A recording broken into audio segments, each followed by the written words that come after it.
What up, nerds, and welcome to another talky episode of Straight Chilling, the weekly horror movie review show where you chill and we kill, slice, dice, and chop up yet another horror movie. My name is Bob. I'll be your host for the evening. This is episode 434, recorded Sunday, July 30th, 2023.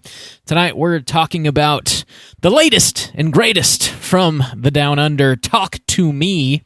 Before we get into it, let me introduce everyone else on the show. First up, calling in from Washington, D.C., we got your boy Randu. What's up? Talk to me, baby! What's going on, buddy? Good to talk to you. Fantastic bumpage, sir. You're killing the game lately. Oh, you know me. You know how I like to do. Every so often, I actually try. It's pretty great. Do you have an I let you in bump as well, or is it no? Nah, dog. You know, I can't be that expected, bro. I gotta go a little different direction. You know what I'm saying? You are expected, sir. Last but not least, calling in from Seoul, South Korea, we got your boy Soju. What's up, man? Oh, what up? It's your boy. What's the John Dory, boys? Eh? Have a Captain Hook, shall we?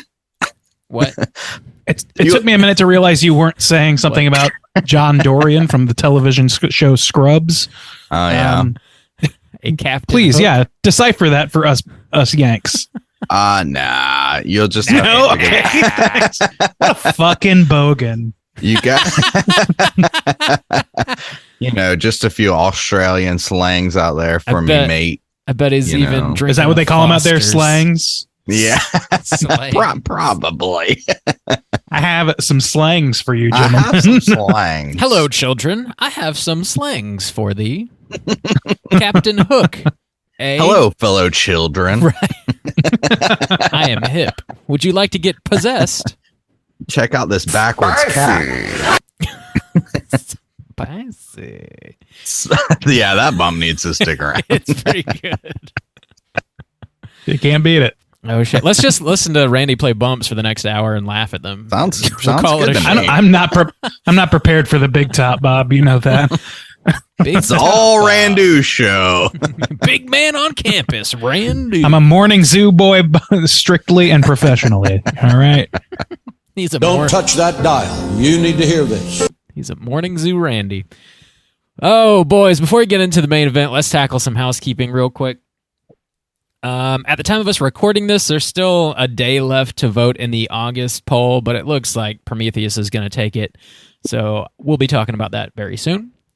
Whoa, let's announce the next poll, Bob. Your takeover month. I'm taking over September, baby. Bob, you're leading us in a spooky season. I hope you have something good for us. Dude, I hope I do, too. I hope I didn't Give me blow something good to eat. What is it? Tell me all about it. So for my takeover month on Patreon, I'm calling it The Cutting Room Floor, and it's 3 movies that are about making movies. And the 3 movies are All right. Shadow of the Vampire, Leslie Vernon, and All About Evil. Bob, you didn't put Ed Wood on there? I thought about it, but no, I did not. We had a lot of Burton love this year. So That's true. Yeah. That's true. So, I mean, yeah, I think that's one fair. movie. But we gushed. We gushed a at lot. A lot. That's too much. We'll have to save it for another 3 years. Look, we're gonna give as much praise to Burton as he produces good films every year. How about that? Deal. Sure. Yeah. So good. Yeah, that's a good pick, Bob. I actually haven't seen any of those movies, even though they're ones you frequently praise on this show and what you've been watching and whatnot. So All About Evil is one that I am very interested in. I didn't realize that was a Natasha Lyonne Peaches Christ situation. I had no idea. I think it was our boy 1AM West who came dressed up as Leslie Vernon at one of our Halloween parties, and I was like, I don't know what that is. I think he took the prize, didn't he? I think he did win it. Yeah, his costume. I think so. Yeah, it was really. Yeah, his costumes are shit. nuts. Yeah. Yeah. I mean, He you does really, the assignment. I guess you would just call it cosplay. At a certain level, it's not a costume guess anymore, so. right? It's like too legit to call it a costume. I guess. He didn't buy it at Sure. Target. I don't know if there's really a difference, but sure. I think the difference is the age of the person wearing it, maybe. Yeah, but you know, that's a world I'm not ready to parse just yet. We got to make it sound respectable, you know. Yeah, you got to respect the craft. That's a craft. Yes, that's what a boy likes. Mm-hmm. So cool. Good takeover, Bob. Yeah. We'll see how it is. Get your votes in before the end of August. We'll see what we're talking about this September. Mini casts coming out are asses. The Wrath of Becky is dropping this Friday. So if you support us on Patreon at the $10 level or above, you get access to a whole back catalog of Patreon exclusive episodes, over 100 on there now. And if you want to hear me talk about The Wrath of Becky, check it out this Friday on Patreon. Cool. Yeah. And that's like episode 105 or something. Yeah. Minicast. It's a lot. Oh. We do a lot. Oh my Lord. We do a lot of things. We do a lot of things. Jesus. Just spread out over a long period of time. So it's really not that much, you know. Sure. Oh, man. Sure. Why would you lie to these people? We don't really do anything. We still got a couple hours left in the day. I'm sure we can squeeze something out. Do something. We'll find a way to do something. I'm not asleep yet. I wonder if I could record a mini cast. I can work on 3 hours of sleep, right? I can do it. That's but buddy, when that money starts rolling in, it's all worth it. You know any we should decade do? now. Any decade. Maybe next decade. Yep. That's Second the level of decade optimism is we the deserve payoff. around here. Yeah. You just gotta hang on those first 10 years, grin and bear it. And That's all for Patreon. rounding out to 20, that's where it really hits the brother. sweet spot. I am the queen. I'm living in a nightmare. Juice, you got some stuff? Probably. Let's see. Punch drunk tonight. Jesus. Yeah, let me think about it. So last week, we did drop a bonus episode, which was an interview I did with a Malaysian director named Wee Jun Cho, who was somebody I met at BFOM. So I had an interview with him. It's up on our main feed. Also, too, we are now covering a new festival, which is the Fantasia Festival. And so we will be putting up articles up on our website covering those films. Some of the new ones coming up are another Nick Cage movie. You guys covered Renfield when well, I mean, we covered it on this cast as well, but it was at the Overlook Festival. He's already got another one out. We got to see a new movie with Judy Greer in it, a new movie with Alicia Silverstone, which I don't know what she's been up to these days, but it was cool to see her in a movie again. New Larry Fessenden werewolf joint as well. Yeah. So we've been, already. So by the time this comes up, there should already be some articles up on our website, straightchillingpodcast.com. But yeah, we'll just be releasing those on the socials, on the website. You can keep an eye out for that. And a lot of these actually do have already like upcoming release dates. Some of them are already scheduled for Shudder. Some are definitely getting some theater releases soon, so that might be helpful for kind of keeping an eye out on some upcoming releases in the horror realm. But yeah, other than that, I think that's it for me that I can think of. Cool. Randy, you got anything? Nothing new. Same old. Been on that guest circuit, and I'm dry. I'm jonesing now. My palms are itchy. Why haven't you guys called Randu? Call him. No, nobody's calling. People had enough. He's got oversaturated time. the market.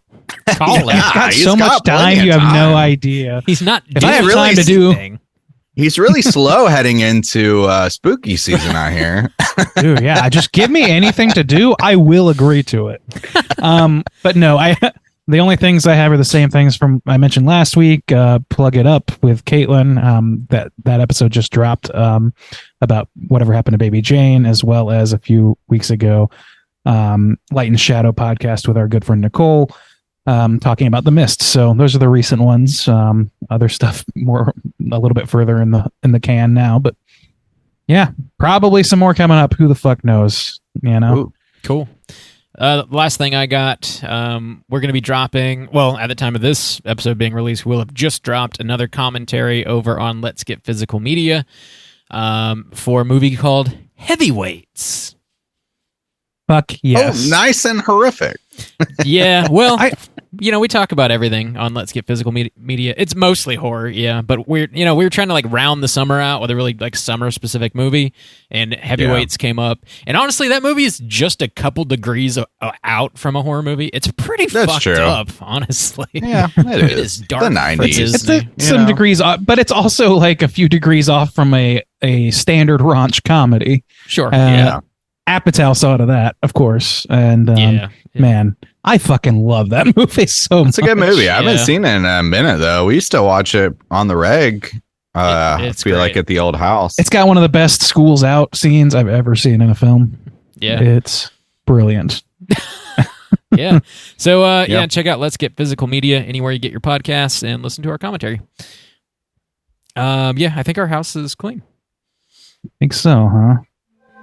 This house is clean. Burned. Oh yeah, let's get into the main event. We're talking about Talk to Me, and we're kicking it off with the back of the box. What's on the back of the box? Bob, are you anticipating this box? I am anticipating it. I want it. Did you pre-order it? You can't yet, but tomorrow you probably can. Does it come out with a nice crusty little hand for you? I hope a crusty hand. I really hope so. Me too, dude. For your sake, that would be dope for Halloween. Like just to have that sitting on the table. That'd be a nice. I intend to make one. Nice paper mache. No, I think we're gonna do like a cast, like a. They have those home casts they have for like. Oh. Couples to like hold their hands for their wedding and shit. But we'll use it for horror. I'm going to use it for horror purposes. Thank you. Horror. Sweet. This movie is a new release, obviously. It is rated R with a runtime of 1 hour and 35 minutes.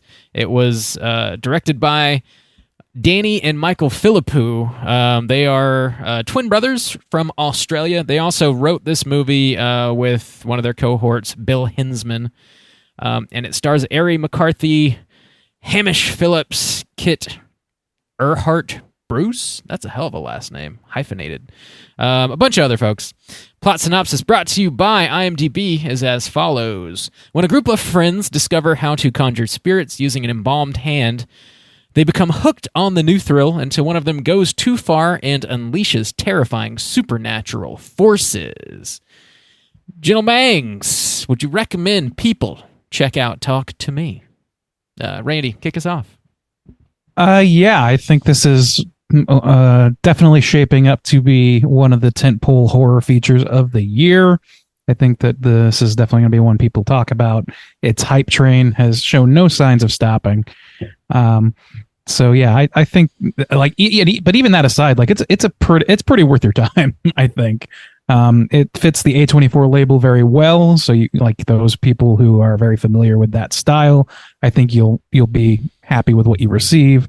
It's also got its own voice. So yeah, I think I definitely recommend this. Hard recommend. Right on. Juice, what about you? Yeah, I would recommend. I thought that actually this was a perfect kind of movie to be coming out at this time. As we said, we're like heading into the spooky season. It's got a fun, youthful vibe to it. It takes a kind of like established horror subgenre of a haunted kind of object, but it approaches it with a fresh kind of approach, but nothing like so drastically different. Like it feels comfortable and familiar and youthful, but also fresh and scary and new, which is crazy.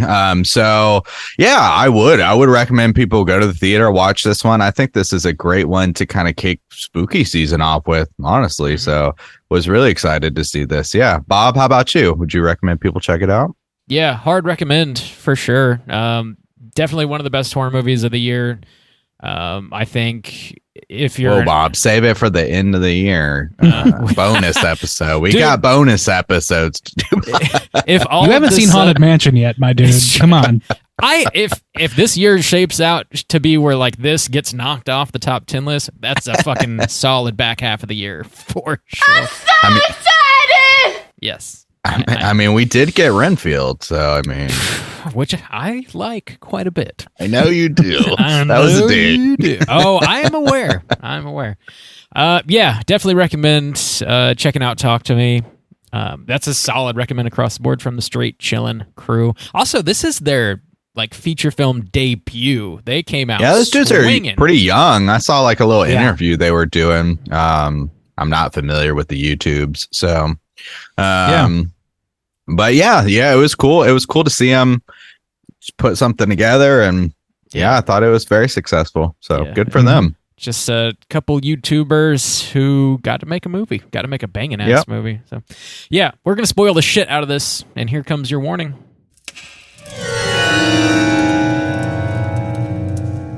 Spoiler warning.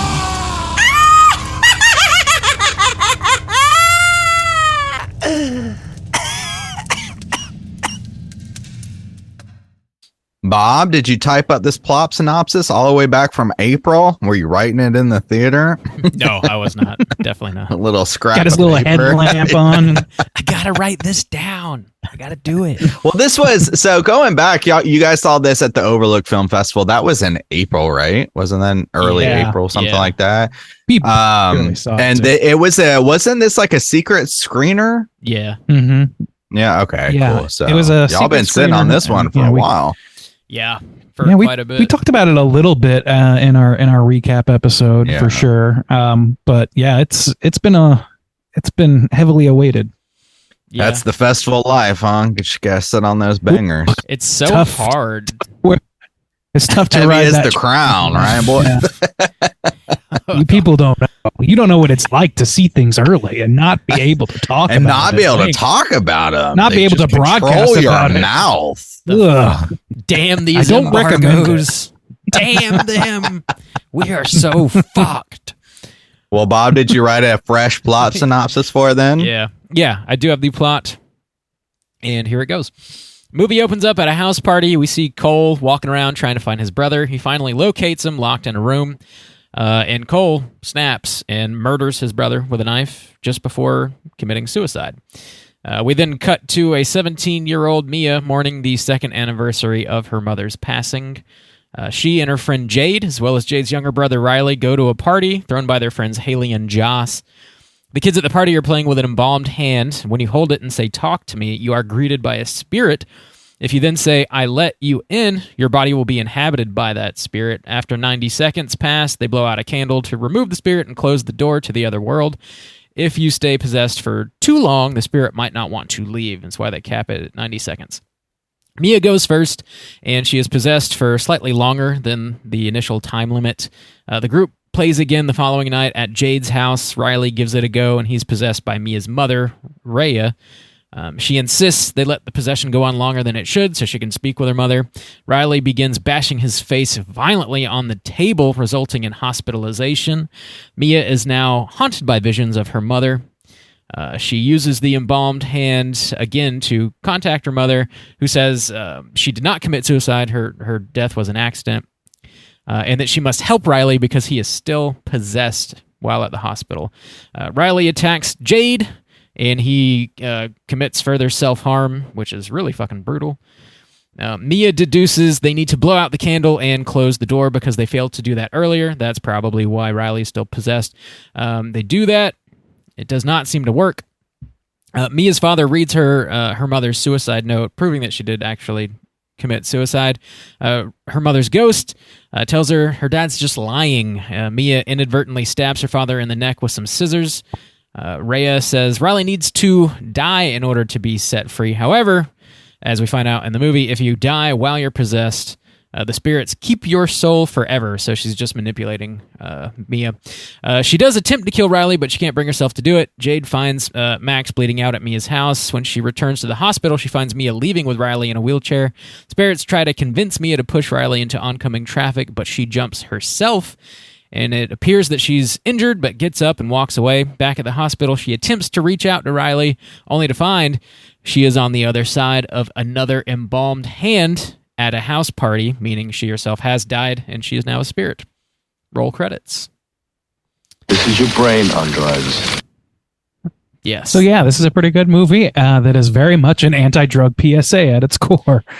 For sure. Am I wrong about this? I think that's definitely baked into the story. Yeah. Yeah, I mean, that might be overstating it a little bit. I think it's overstating it a little bit, but it's definitely a consequences of drugs and the wrong frame of mind to be doing drugs parable. Yeah. I don't even necessarily, if I would agree that it's like a kind of PSA or this parable to not do them. I thought it was a good representation of what that social life would be like. And actually, that's a huge positive for me for this movie is, so A24 dropped Bodies last year too, which was another kind of very like youthful take on a film we had seen where there's this kind of like murder mystery and there's these people and you're trying to figure it out who it is. And then again, we had this kind of movie where possession movies, that they've been around forever. Haunted object movies, they've been around forever. But here's A24. They're dropping this movie. It feels like a new youthful kind of take on it, but it's its own thing. And what I felt like was the social aspect of this, the ages and the way that they interact felt so authentic to me that it felt like a situation where for the most time people are enjoying themselves and in some ways like pressuring each other and like feeling that pressure, but also like kind of dipping their toes into the world as it would be. And, you know, at one point, one bad thing happens and we see the results of that. But that's also part of making a horror film as well, or a film in general, is this conflict spirals out of control. But that would just be like saying like any movie where somebody gets kidnapped is a PSA to say like, don't go out in public or something. I mean, I definitely think it's more pointed than that. Yeah, it's a little more pointed than that, but I wouldn't necessarily, it felt like I took it away as like, don't do drugs. That's not, and that's where I say that that would be overstating things. But I think this movie is definitely a warning that people who are in a bad frame of mind, who are grieving, who are already going through a traumatic experience, probably should not dabble in heavy drugs as a way of distancing themselves from those feelings. And that's what, because that's what happens in this movie. But the consequence, the most worst negative consequences come to a person who is not in that space. They come to a person who's not mature or old enough to be dabbling in that space. Right, like with drugs. Yeah, I know, but you're describing Mia, so you're saying like Mia shouldn't, the person, so your PSA is, and Mia should be and her involvement and the way she drugs. feels about, but everybody else, even the Christian kid, is like doing this thing and they're like kind of following the rules or whatever, and they're like playing it out where it's not as harmful to them. And so I don't know, I just don't see it as this kind of like messaged thing. Know, man. I definitely think it's a cautionary tale about trying to experiment with mind-altering substances while going through traumatic experiences. You say the worst thing that happens is to somebody who's too young to be doing that. That's why people are reticent to give drugs to kids. That's why it was that whole conversation between the sister Mia and Riley, like that whole dynamic.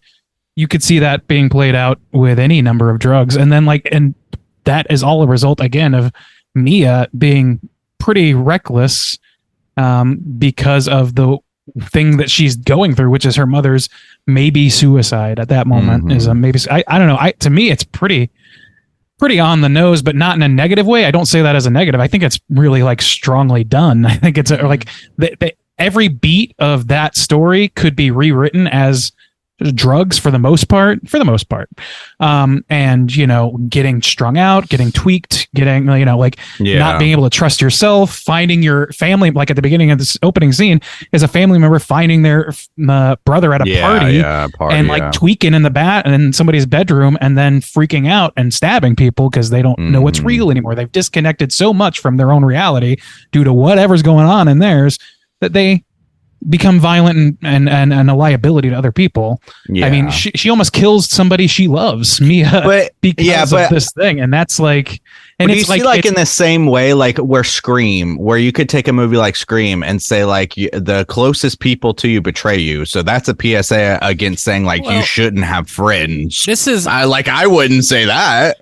No. I think this is explicitly that, what we're saying. Though. Yeah, I don't know that I would label this a PSA necessarily. It doesn't feel preachy. I was overstating that necessarily. comically. Yeah, but I think that this is absolutely like commenting on party drugs and the danger of them, and like young teenagers getting involved in that scene and what can happen. I think it's absolutely commenting on it, but it's not done in a way that makes you like go like, oh my god, like dude, we get it. Yeah, I think it encapsulates that life and that mentality in that world well. So then yes, I would agree with that it says like this is something that really happens. Sure, and absolutely negative things can happen as a point of that, and apart from even like somebody's grieving and so that could lead into it, but also like I love the aspects of the pressure that somebody felt and the way they interacted. Though I loved, so this is another aspect of it feels so authentic, and you need to include it because it's the world we live in, but also not relying on it. I love the idea that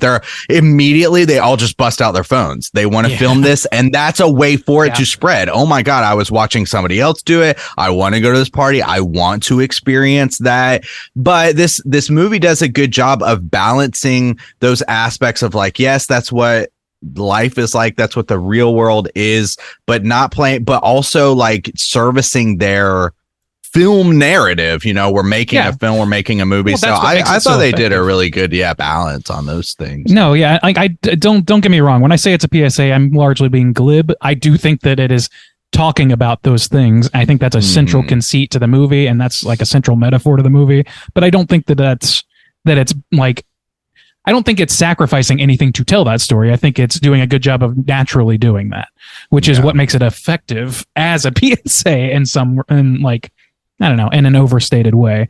But like setting all that aside though, like this is this movie does a really great job. You brought this up of like incorporating technology and like how, people are, always like looking for the next big thing to like film, to put on, like to share with people or whatever, even to the detriment of whoever they're filming.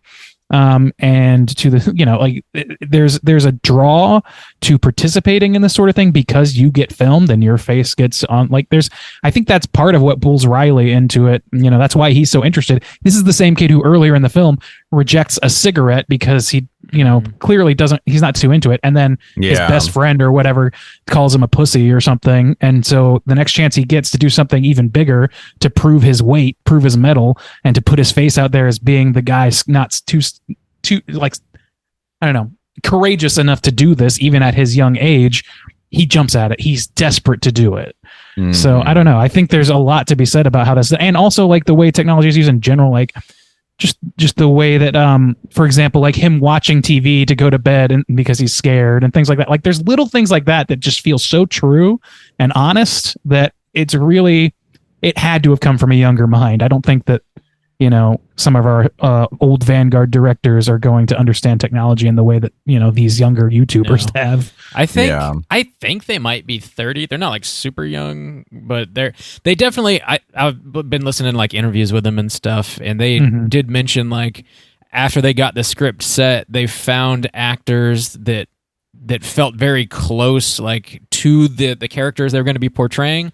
And when they were like, on set shooting, if they wanted to change lines or make them feel more comfortable in their own mouth by changing a word or phrase or whatever, they would let them do it. So like if they were using maybe a slightly outdated word or phrase or whatever, the kids would just like change it on the fly and keep it fresh, which I think is really smart. That's great. I just watched this little like featurette thing about John Hughes and like the way he directs, and he was kind of the same way, where he would write scenes and he would encourage the kids to like the Brat Pack or whatever, as it were, to sort of like give their own spin to it. And I think that adds so much authenticity. It seems like these guys are doing the same thing. That's really interesting that I just saw that. And also, I felt like everybody for being a bunch of like young, and I'm not familiar with any of these people that are acting here. So I thought everybody actually did a good job, even the supporting cast. So one of the ones I was kind of, even the two who like are involved with the hand, I thought did a good job. Joss is definitely more like not in your face, but what's Haley or Haley, I think. Yeah. Haley. I thought that was a fantastic performance because it rides that line, and it also does a good job with the lore of somebody who's got the confidence, who has this item, who knows how to work it in only such a way. Yeah. And they're like following the rules and they're like, having a good time with it, but they don't know what the fuck they're doing. yeah, they literally just inherited this and are following like very strict instructions, but like have this kind of swag about them, and like they're, it felt like so true. It just, each kind of little character and their little quirks of what makes them in this social status and everything like that just worked really well for me in this film. Yeah. That character, man. I'm sorry, Bob, you go ahead. I said they feel very like naturalistic. It truly doesn't feel like they're acting. Like they just fell into these roles in such a way that they were meant to play them. And even in like the more brutal moments, like where they are possessed and the Riley kid starts banging his head on fucking everything, and like, they sort of like, wrench their heads back and their mouths are wide open and their eyes glaze over, like all that, like very physically demanding stuff. They nailed all that shit too. Yeah, that's hard to do, man. Like and I saw an interview with these guys too, where they were talking. So, and I want to give some praise because they made choices, and in my opinion, they made the right choices, because they're talking about one scene. I can't remember. I think it's probably it's the one with the drowned woman or whatever. So the first kind of possession scene, where they were saying they originally had this kind of effect where, they wanted to capture the idea that the spirit was still like captured, like in the water. And so sometimes they still have this kind of struggled breathing, which they kept in, but they didn't affect with the actor's hair, where it almost was like floating in the water. And they're like, it actually looked good, but it wasn't as grounded as everything else we had kept in the film. So we decided to cut it. And like choices like that to say like, this looked good, somebody did a good job, but we're going to like axe it. We want to go for this consistent tone is a mature choice. Yeah. That I want to praise them for, because this movie does a good job of, like, it does feel very grounded in the kind of like ridiculous ideas that it's incorporating. And so, I just kind of want to give them a little praise for that, because it was easy to feel grounded in this film. I think they made a litany of good choices from I also like, there was a pre-roll free featurette at the Alamo that I saw this at. I rewatched it yesterday. And so like there was a little bit of a featurette with them, and it was like they made a number of good decisions. The first of which being not to go with the first studio that they pitched to, because they were asking for too much. They were asking to flatten it out, basically like rewrite some sections or whatever. And I don't know, like I know that it's extremely bold for a freshman filmmaker trying to get a feature made, who's in the room and about to get one made, to say, no, I'm sorry, that's not going to work for us. That's extremely mature. So I got to give them fucking a lot of credit for that. There's a lot of the greatest filmmakers have lived that, and a lot of them have lived the opposite and just done what they needed to for the paycheck to get to the next thing, where they would hopefully have more control. These guys jumped like fucking head first and were unwilling to and compromise. I gotta respect that shit. Like that's very respectable. There's some luck involved there too, because they might not have absolutely A24 maybe not didn't pick this up, or maybe they just weren't strong enough filmmakers in their own right at this time. That's also something that has happened. I know one of the things that the first studio wanted them to do was to write a scene where the kids do like the research and the deep dive and find out exactly where the hand came from and what it is and like the inner workings of it and that stuff. Would have been terrible. And they were like, nah. But apparently they do have like a Bible, so to speak, of all the rules and like exactly what the hand is and where it comes from. But like, you don't need to know all that for the movie to work. It's really kind of unnecessary. Because they did enough of that groundwork by just like at the party, having it felt natural too. It seemed like it was part of the natural flow of things, and it also was not so definitive or even all that trustworthy. And that adds later on to like the chaos of trying to figure out how to resolve this issue with Riley. So I don't know, man. I think that was a great call on their part. So like, yeah, we've kudos them on that stuff. I did want to say though that like, oh, sorry. No, go ahead. So the character of Haley and who is Haley's cohort? The other guy, Joss. Or the guy, Joss. Those characters, especially Haley, I just viscerally disliked. Like they did a great job. Don't get me wrong. That's not a performance note. That is a character note where it's like when they walked in, when what's her name? Mia walked into that party and Haley's like, why the fuck did you bring her? Like she irritates the fuck out of me. I was so mad. And I was mad the second time too. I'm like, this girl's mom just fucking died. Did you have just even the slightest amount of compassion, you prick? So I don't know. Like get him, Randy. That was like such good groundwork because like the role that character plays is basically like somewhere between like bully and guru of the school, and that's a role I've seen filled a number of times in reality and not always very well in movies. I feel like for the most part people when they try and toe that line, it's through like the expected normal like jock quarterback football coach type. Not coach, football quarterback, like trope. It's very tropey. It's very on the nose or whatever. They kind of do that with an entirely different like variance of that kind of character, who's kind of like in the burnout realm, kind of a little bit. I don't know. I really like. It's a great character, but I fucking hated them so much.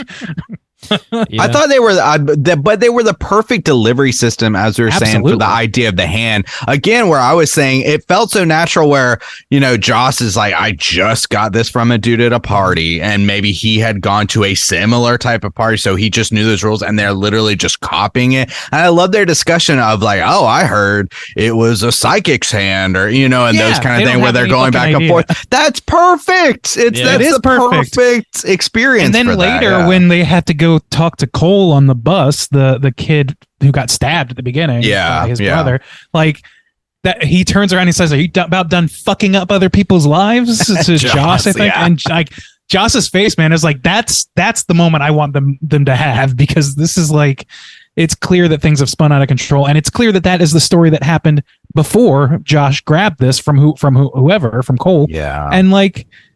I don't know, man. From Cole's brother. And it's like, you saw what happened. That guy killed himself and stabbed his brother. And you're going to continue to use this party trick with all these people, including a young child. Yeah. I don't that's like, so that's it is great. So when you were talking about the drugs, that aspect actually hit me harder. And I love, since we're going off of these two characters in particular, I love that they don't have any type of like redemption or where they come together, where they help each other out, because they just kind of peace out.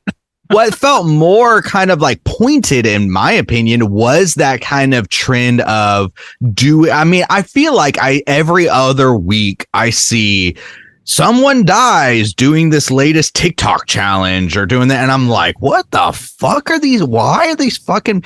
But that has been that in itself. I mean, apart from saying like we're taking addictive drugs that could harm us, that to me is kind of the drug of what the fuck is like getting attention and pushing that simply for that act. I mean, I know, so they do add in the fact that like when you do the hand thing, you feel euphoric. So there is that aspect. Absolutely. But to me, the more pointed thing of these people who, again, with the kids with just their phones, and that's how they're finding out about it and like pushing that limit, that I thought that worked really well.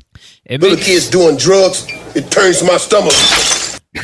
It makes sense that these guys coming from YouTube would have something like that worked into their script, because that's very like TikTok and YouTube challenges. It's like all in the same world, so they'd be up to speed on that kind of thing, I would think. It's definitely multifaceted. It's got both of those things in there, and I think that's smart. And like it just adds to the richness of the story underneath here. So yeah, I mean, I get that. And like, I really like that those characters just kind of peace out because of the reality of that. This is like thinking about it from the drug angle or from either angle, really. It's the same story where these people come into your lives. Their very presence pressures you into doing shit that is reckless, for clout, for euphoria, whatever, for disassociation, whatever it is. And then the minute things get weird, they're going to piece the fuck out. They have no stake on you. Yeah. Like, you're the only one that has given up something to be in their presence, and it's a mistake. Like, that is very powerful stuff. Yeah. And even just the sympathy I felt for just being a young person in this time. So even when the one guy does it and, you know, he's kissing the dog or whatever, he's like, delete it or whatever. I was just like, what a world to live in where literally everything that you do can be kind of exploited or used to humiliate you or it exists for fucking ever. It spreads and spreads and spreads. It's just like, fuck, that sucks. He was making out with that dog. It was gnarly. Yeah, man, that dog went in and around the gums. Dude. I was a little worried when the dog first comes up and he kind of like grabs the dog. I was like, don't kill the dog. Yeah. That little meatball did not deserve to die. I'm very glad that they did not go that route. Yeah, I mean, me too. This movie is brutal enough without that. It's crazy how it's so weird how we draw lines in the sand like that. But anyway, Dude, meanwhile, this Riley kid looks like he got hit in the face by a car. Like, he is ruined. It is. That was effective. Dude. That was effective. I forgot how brutal that scene is of him, both scenes of him beating himself up. Like him in the shower too, slamming his head. I was like grabbing my head and just like, it is rough. And apparently they left a lot of like even more brutal stuff on the cutting room floor because they did not want to oversaturate their movie Hostel style specifically. They said that in an interview. I was like, yeah, I mean, like they're making all the right moves here. I got to give these guys credit. Yeah, there's enough brutality in this movie. Like, you really don't need any more. They get the point across. And they do the shots again. It's kind of like, maybe it's just A24 style in a way, but I like it because we talked a little bit about this, I think, with some of our Japanese films that we've covered. And I even saw it recently too with like a Pulse where they don't cut away from something to scare you, where there's something really fucked up going on, and it's it's almost like your mind is expecting them to cut away because it's so brutal. So like suggest, but they're not like, no, it's this is not normal. This is not chill. This is not cool. And you like linger, and that extra beat, that extra time is what really fucks with your mind. You're like, no, you're not supposed to do this. I think that's why people are like comparing this movie so heavily to Hereditary, because Hereditary mastered that. Sure. And like it also did it with like kids at a party, like somewhat of an accident, you know, like not to get too deep into that movie, but this has been people have been bringing Hereditary up every time this movie comes up. From what I've seen, it's crazy. Even though they're not like, they're similar in a lot of ways, but they're also dissimilar in a lot too. It's a very different kind of movie at the same time. So anyway, but like, I agree. Like, and the thing is, like, that only really works. What you just described really only works if you lay the groundwork as solid as possible, which is why the grounding that you mentioned earlier is so important. If they had if you keep reaching the fever pitch over and over and over again without contrast of like groundedness, it's all just like, it's all spectacle. It's all like negligible. It runs together. It becomes that contrast of tone is very important for a movie to really land that level of brutality. Even with great effects, you can fuck that up. And they had both. They bought it and they grounded it, and they did the whole thing very, very well. To speak a little more on like the cinematography, they really like punctuate the brutal moments really well with how they move the camera.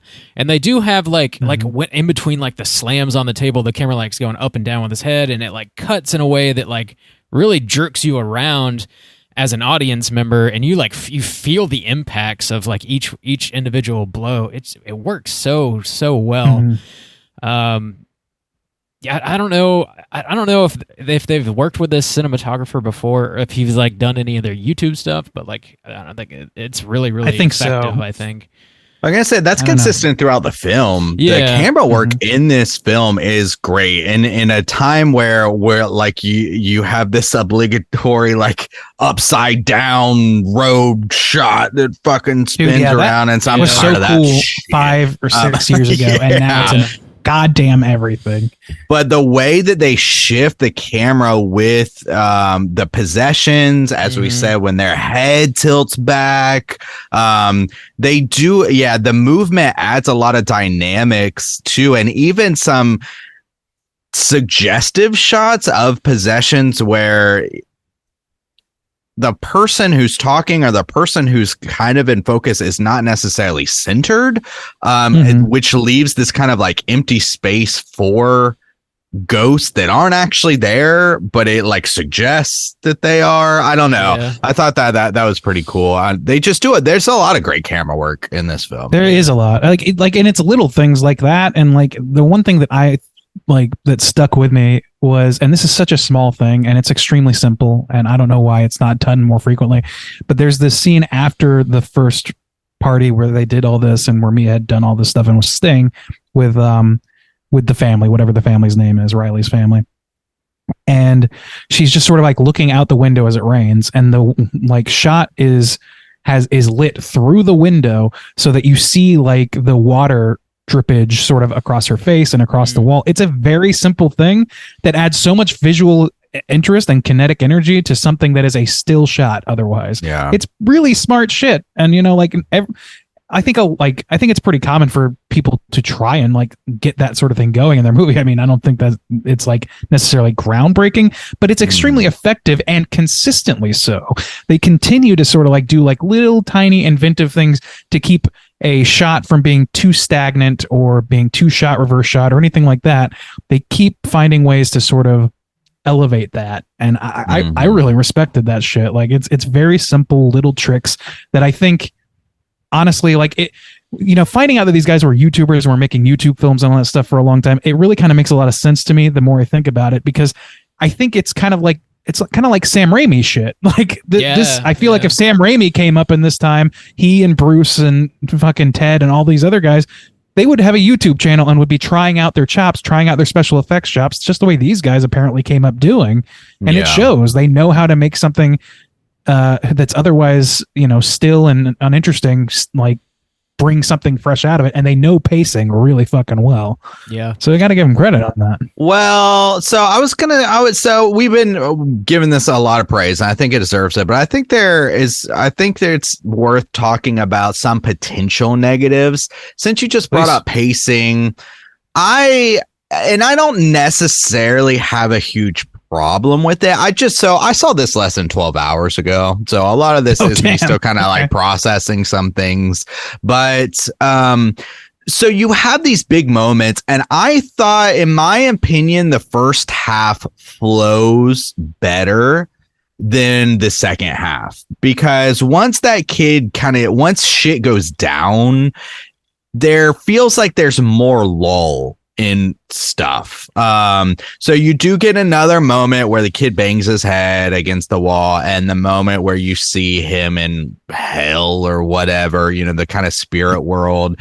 But I did feel like there was this kind of lull after about the halfway mark where you do kind of fall into a little bit of that territory of, it's not necessarily the lore of the hand, but you're kind of doing this like filling in some background for Mia a little bit. They're going and talking to Cole a little bit. So that kind of research time, that feels like it's giving some information towards what's going on so that there can be this kind of like big showdown in the end. It was my opinion that second half was definitely not as well paced as the first half. I didn't really have an issue with it. This is the first that I've really thought about it potentially being an issue, so I guess it didn't really impact me that way. But but I will clarify that when I was talking about pacing before, I was specifically kind of more thinking about like editing and the way you pace the shot. I gotcha. But okay. That notwithstanding, I didn't really have that issue. I mean, that's fair to say. I mean, that's fine. Yeah, just for me, maybe pull up some potential negatives. I'm not even saying like it ruined the movie for me in any amount of way. It's something I kind of noticed is I was really, really engaged in the first half, and then the second half I was not as. What's interesting? I vaguely remember having a similar conversation when we reviewed Hereditary like years ago, where it was like, we were like, oh, but all this stuff, like, I think we were all, including me, I think especially me, was like complaining about having to find out, like dig through grandmother's diaries and shit and all that stuff. I was like, this stuff, like, it's whatever. But like, over the years, I've kind of like softened on that position, because I'm like, I don't know that the movie, like, I think that if you don't have that, to some extent, you're lost, and the impact of what you're actually trying to get across starts to fall apart. So it's a bit of a high wire act, maybe. For us in particular, you got to get that information, but it's also the same kind of thing of like with the hand. It's like, yeah, they could have had a scene where people are literally like looking into a book or the going to the back scene. Yeah. So, I mean, there are better ways to deliver information in that way. And I'm not even saying they necessarily did a bad job. But I did also to keep that kind of idea rolling is I did kind of find the ending, like I said, it's been less than 12 hours, but I did find the ending a little confusing because, so here's my take on it. Let me try to explain how I took it.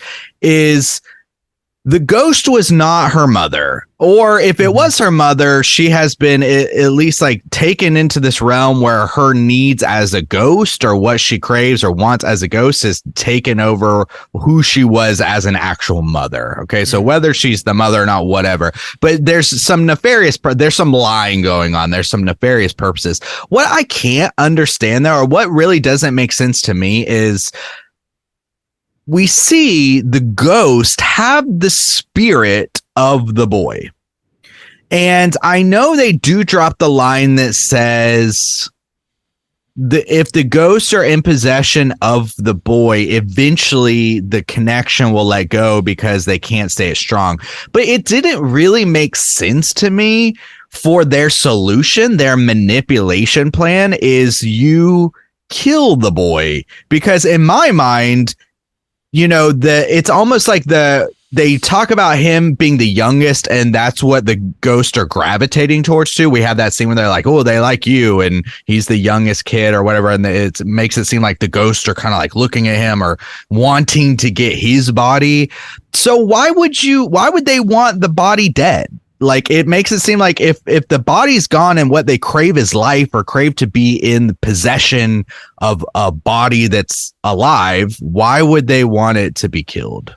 I think maybe they want his soul more than his body. Yeah, but they have his soul.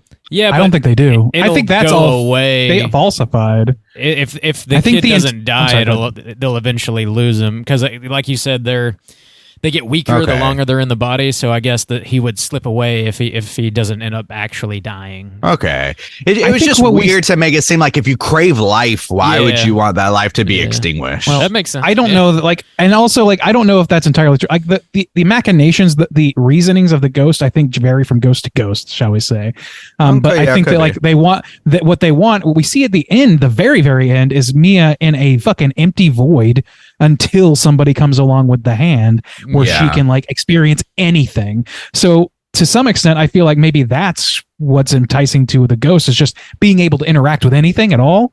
And as far as like Riley being in that hellish environment, I don't think that happened. I think that was shown to Mia as part of the manipulation. I don't think that her mom was there. I don't think because she let these things in, this like swamp fucking bloated corpse lady.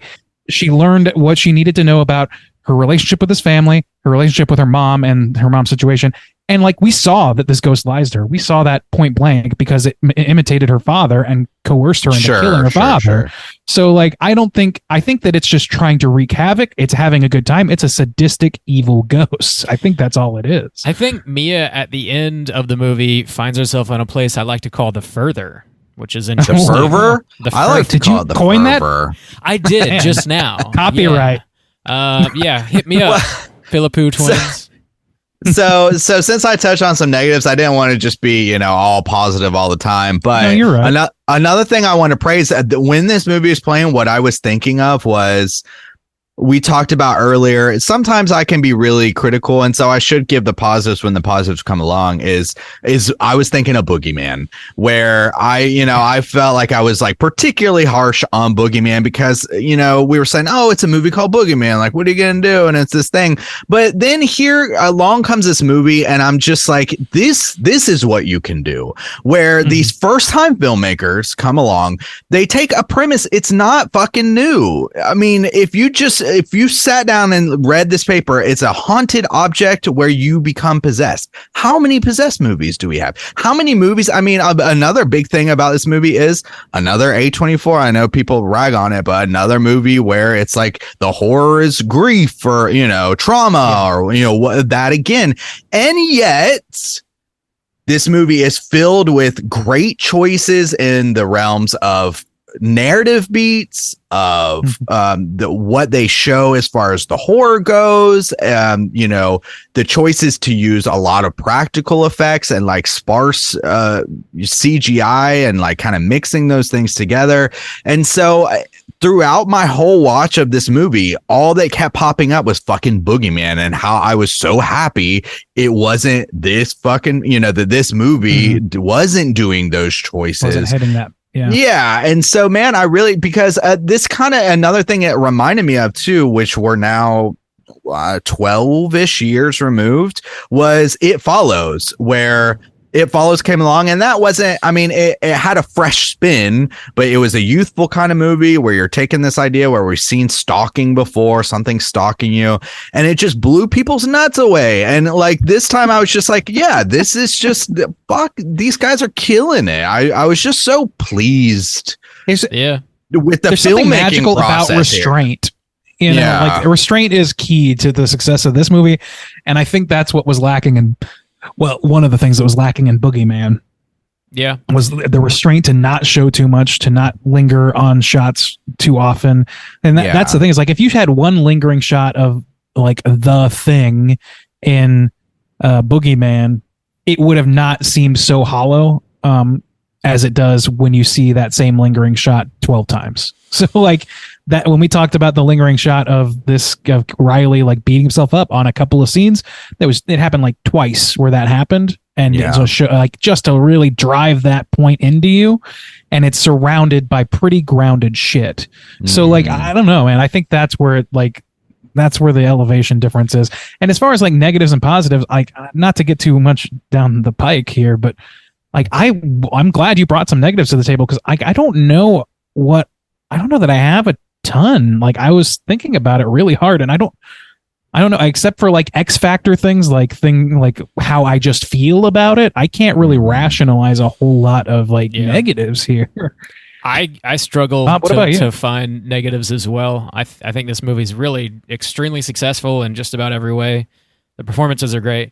Something we hadn't really mentioned much is the sound mixing, and also the soundtrack. It's just full of bangers. Like, it also just like the way the editing is cut with the sound, it really like punctuates the scares in a way that's super effective, and not like in a jump scary kind of way. It just makes you like truly feel the pain and torment that these characters are going through. I also think all the practical effects, like all the ghosties when they appear, they look fucking terrifying. Like, this movie is legitimately scary. Like, they all got like weird eye mouth shit going. Yeah.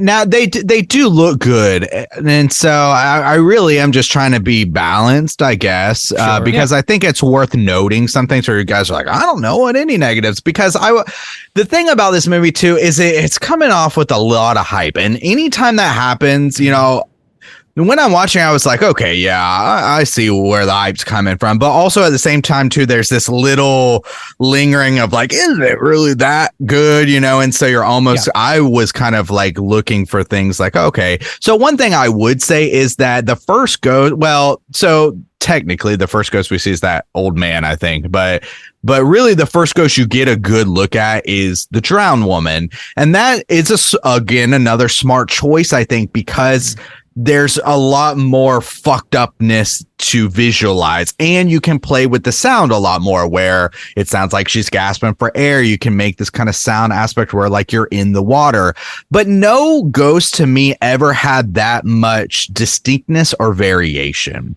So you do have the one scene where the woman is crawling through and she's like sucking on his toes or whatever. And she looks fucked up, but to me, the first ghost that they show you is the most distinct ghost.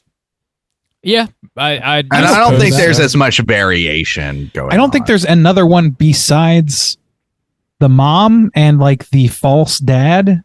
Like as far as we have the mom, so we have the lady who sucks the toes. Yeah, hell yeah. We have the mom. Who actually, I would say the mom. I like the effect that they did with the mom, and her mouth is fucked up. Me too, because like I think that's a manifestation of the same like drowned ghost. Good. Like it's clear at the end when her mom comes around and she's like holding Riley at the edge of the highway or whatever, and the mom like puts her hands around her shoulder and it shows her mouth. It's clear to me that those are the same character because she is now a bloated swap corpse when she died of fucking overdosing on sleeping pills. They shouldn't have that. The only reason that's there is because this is not really her mom. Yeah, so I will say that the mom actually did look good. The dad came in and he's not a ghost. He's like some projection, but kind of pockmarked. That wasn't particularly special. And then when she's pushing Riley in the wheelchair? Well, also in the bed too, when she's talking to Riley in the bed, there's this kind of like old crusty woman. She's like kind of maybe burned or something. I don't know. She's just like, she's old. I would say that distinctiveness so those are the ones. Distinctiveness wise, I think probably like the thing that would make those more distinctive is probably like they're all like larger, older women. So maybe it would have been good to like throw, except for the dad thing, but that was like for a split second. Even if they were like decomposing in some kind of way. Oh, they did have a child who was just like a spooky girl. Little kid. Yeah, she's just a little girl. I don't know. Like, so yeah. And the thing is, like, I'm not. We could go 13 ghosts if they have to do with fucking spikes going on through his body. Call Matt Lillard. Sure, right why not? now. Have one of them just shaking his head, Jacob's Ladder style. Sure, why not? No, I think that like it's fair to say that like the hype train on this is so strong that it's very easy for us to like slide into that. I'm glad that you're bringing negatives because like they're not even if they're not fully fledged negatives, it's important to say that like I don't think that this is a movie that I would hold in the same regard as maybe Hereditary, at least not right now. Like, and it took me a while to come around to that. I gave that movie a 4. That does not hold water for me now. Like, sure. I definitely would give it and it doesn't hold water to me on the same level as like The Witch. My favorite horror movies, I don't think this is one of them. I think this is a movie that I really like and maybe even love. I don't think that it's going to hit my top 10 though. So like there is something that is not speaking to me on the same level. Wow. Top 10 for the year? No, like no, in all time or whatever. Oh, okay. It's like that makes sense. It's like no, it'll definitely be in a whole lot that's better. Maybe a couple. No, I would be shocked if it doesn't make the top 10 of the year. But no, that's why I was kind of surprised. I was like, what movies have we watched? It's not like The Witch. Because I just brought up The Witch, which is like The Witch, Babadook. Those are like top A+ films for me that'll never be dethroned. Yeah, like it would take a lot.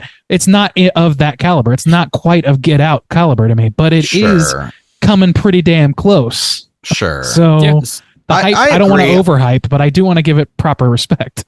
I think for me where it goes is like I want to be not critical, but I think where I want to say is like I am so impressed, and so I want it. I think that's the thing is we've already experienced movies like this where I'm like, I wish they made these choices, and then I get this movie and I think like they made these choices. Thank you, and it almost is this beacon of kind of like this is kind of what I wanted. This is what I meant, or in that kind of way. But at the same time, like you said, it's not. Yeah, it's good in what it's doing, and it's absolutely accomplishing what it needs to, and it's impressive for a debut film. But yeah, I think it is capped as well. And I think that comes down to straight. It may be as simple as just straight up personal preferences that are like inherent and tough to define. That makes it that way, or just even experiential. But I've seen this now twice, but like the first time it was like pretty hyped up. even then, because it was like, oh, it's a secret screener at a festival. Yeah. Everybody there's psyched. yeah. Like the atmosphere added to it. But I watched this in a pretty full theater last night with a bunch of like random strangers that were just out to have a good time. And like, I had a pretty similar experience. I didn't need like I think there were a few people that were like, you know, fucking looking at their phones and shit. And so it wasn't a hype situation. I was just hyped about the movie. So that to me says a lot. Yeah. Anyway, Bob, I think I cut you off there maybe. No, you didn't. Okay. I mean, I'm on the same page though, generally speaking. I don't know that this is like a perfect fucking movie, but I think it's an extremely good one and definitely one worth watching and one of the better of the year. So, it's not like The Shining or anything, but it's fucking good. It's like, it's a good party movie, honestly. Like I could see people throwing this on at a Halloween party or so. Like it's pretty fucking good movie for it. Yeah, like I said before, it's great having this kind of not necessarily for Halloween, but like heading into that season. Because it feels like a very youthful movie, which are some of the, you know, Scream is a youthful movie. Even It Follows is a youthful movie. It follows that trend of it's youthful and it feels authentic and it's familiar enough and unique enough to be exciting. You know, it's not a movie where it's so unique that you almost have to sit with it for a long time. Like you understand the beats of possession. I like, again, we talked about this. I like a possession movie. It has nothing to do with religion. There's no priest coming over. There's no shaman, anybody who knows fuck all about this thing. It's just people just doing their best to deal with this crazy fucked up situation. So I like a possession movie that doesn't have to do with we got the fucking Pope's Exorcist this year. I mean, you know, so it's Exorcist. The Exorcist Believer trailer came out this week. Yeah. Got that to look forward to. It's just, and that's why it's like I'm living in a nightmare. It is even this balance as kind of to critique a film like this, because like you said, I'm already anticipating like, oh God, a fucking Exorcist remake, just the same old shit again and again. And so when you get something like this, it feels like I can fucking breathe, a little bit. Yeah, thank God. But at the same time, you also too have to be like, oh yeah, okay, this isn't it's not a Shining, it's not a fucking Jaws, it's not a fucking Alien, but give it the praise that it absolutely deserves. Yeah, and time will tell, but I think this will have a place in the horror history. I think that especially hand, for this generation. Yeah, I think that hand is going to be a very prevalent icon for a few years at least, and then like I don't know, like our kids are going to have those little hands and like have watch parties for this fucking movie. Tattooed I could see on that their happening on for their sure. ass cheeks and Absolutely. Yeah. You So, buy like, it I don't know. Spirit Halloween next year. I don't think this is going to be one that gets forgotten, but I also don't know that it's going to ever rise to dethrone anything that I hold like sacred, like, that's okay. That's great. Like even like a movie could be like half as good as this and I would still be pretty okay with it. You know what I mean? And like, even, I would just have a lot more to complain about. Yeah. So far, this feels to me kind of like the It Follows of this generation. And you need those movies. You need those movies that are youthful, that capture an audience, that have a good twist to like make your stamp on the time. And of the 2000s, we've had, last year was a banger year. Some great fucking films came out, but this is definitely one that like adds its stamp to this decade for sure, of saying like, they just put their stamp to me, in my opinion, whether it ever rises or falls, compared to what they've made their stamp. So good on them.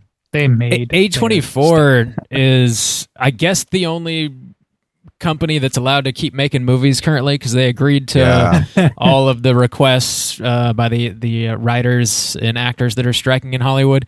And I guess the Philippou brothers, they have another script for an original horror movie called Bring Her Back, ready to go, and they want to make that movie like next, as soon as possible. Good. And I'm hoping that this movie makes bank like this weekend, opening weekend. And then A24 just fucking writes a check and says, yeah, go for it, boys.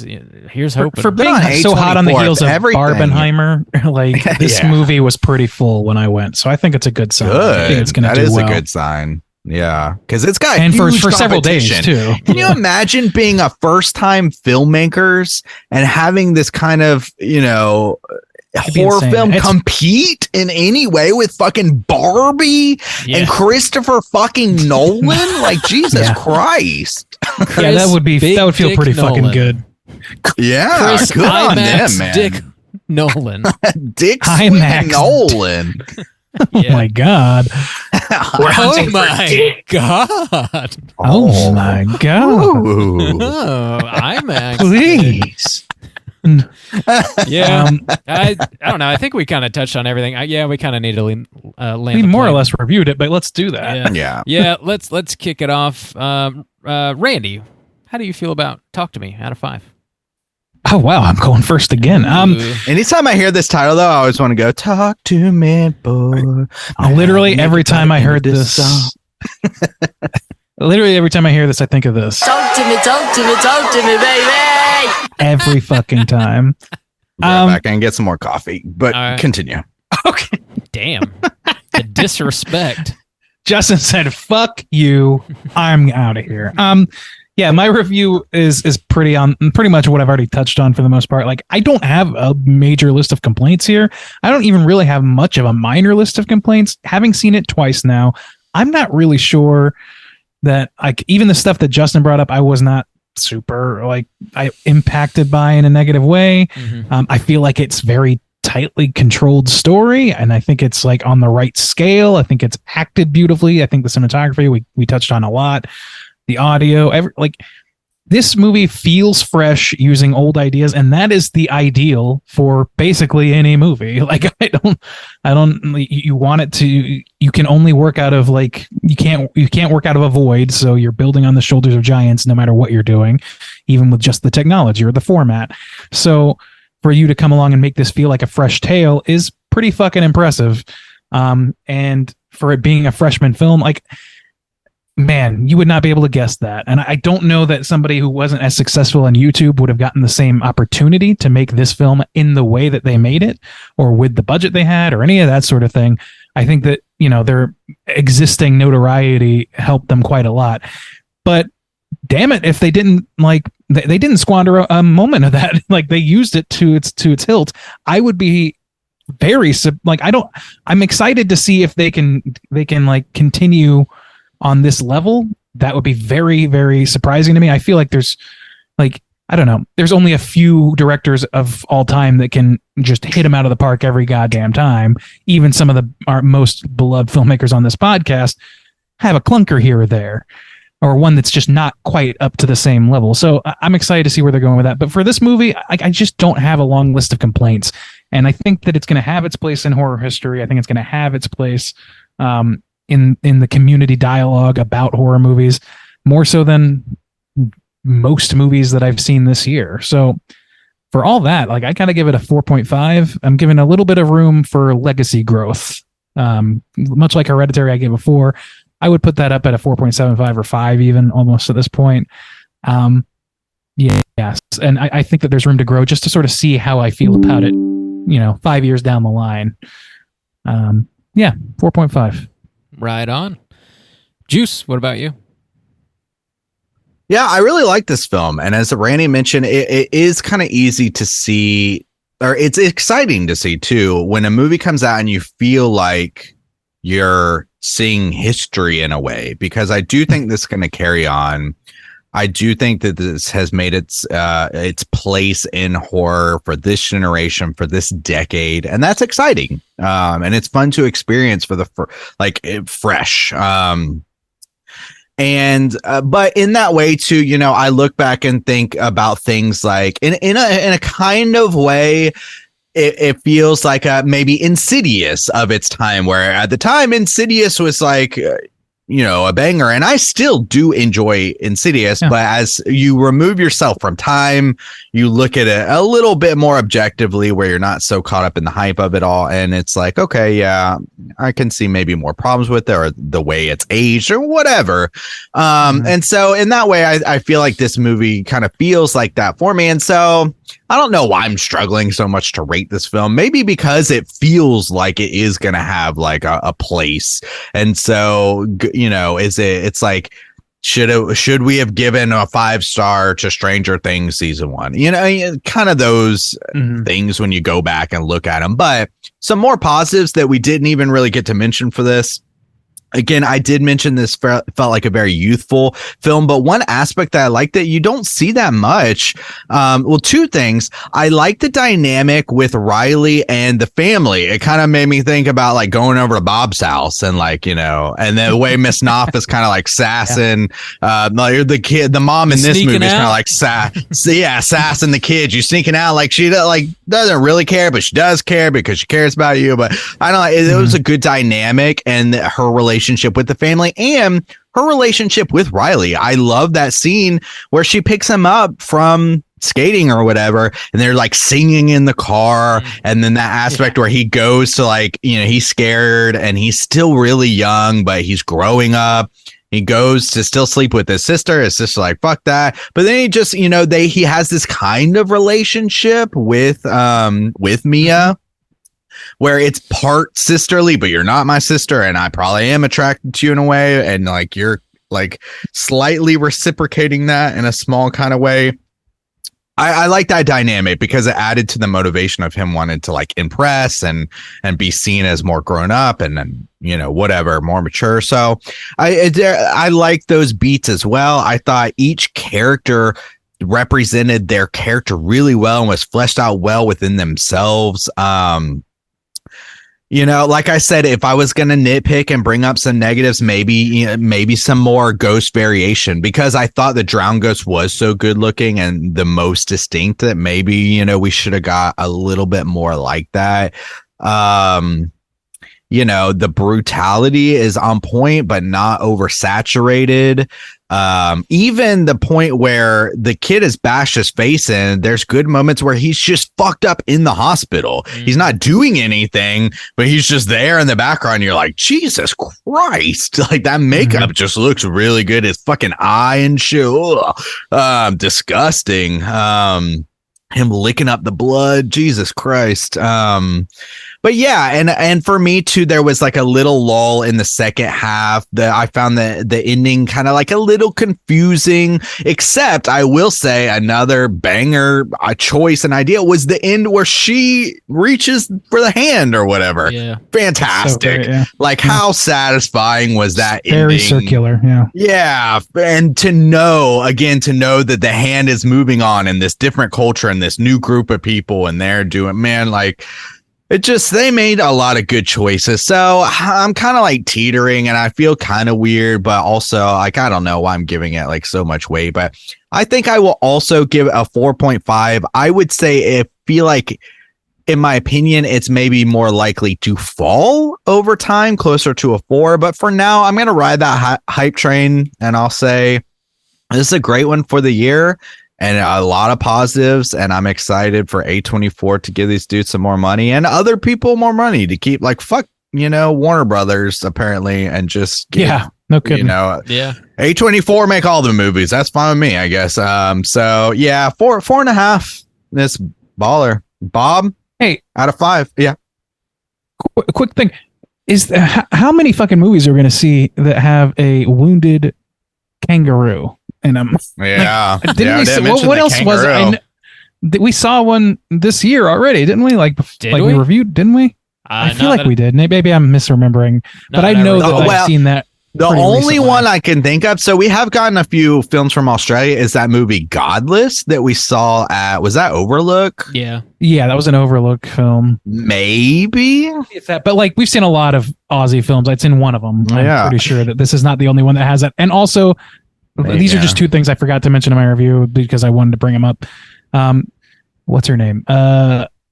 Alexandra Jansen, who plays Jade, the best friend. She does a great job. Don't get me wrong. But like, I thought for the entirety of my first screening that was Lorde, the singer.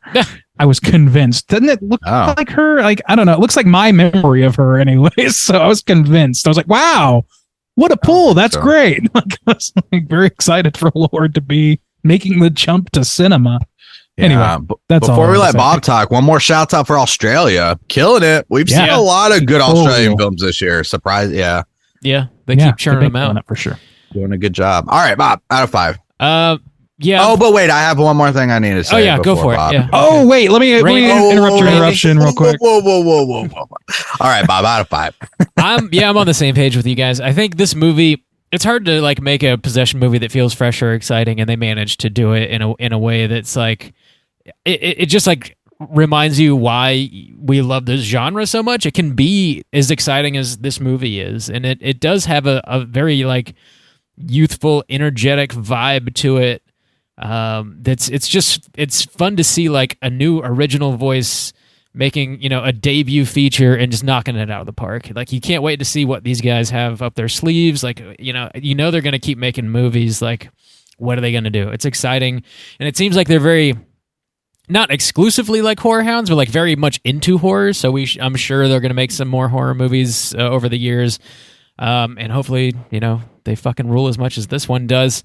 It definitely has that like allegory going on for like a party drug situation, but it doesn't feel stale in a way that like, message. This is a message movie.